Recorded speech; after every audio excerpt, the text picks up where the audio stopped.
Hata patujolo. Di sodma sada buku na baru si jahau ni anak sikola met-met aka pokokanan panonga. Maselas rohaku paturion buku on lau pakopotsa ala dunga tumborot na makarikoton patu pahon buku si songoni lumas musetahe ala dohot guru bangso Batak hian deba mangulausa.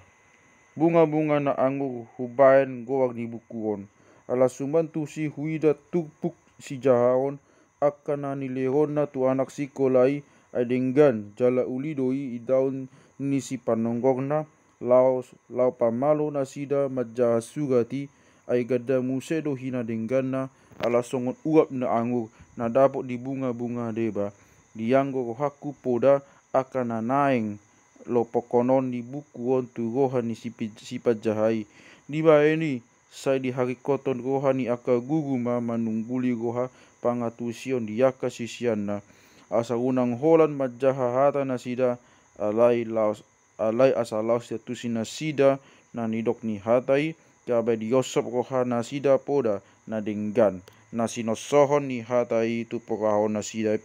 tu pokahon nabi Ianggo goang ni na manduraton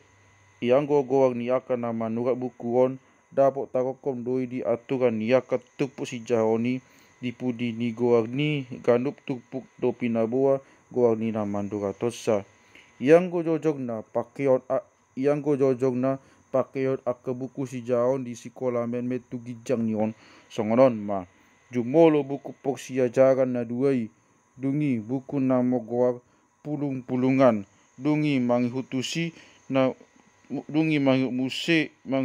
ma muse buku bunga-bunga na anguron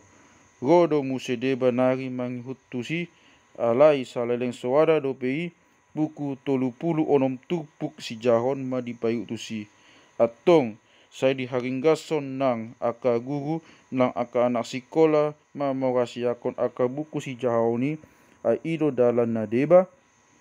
asalamor hanairon bangsota na rumoda 12 Januari 10 sia 10 onom JH Mirwalt.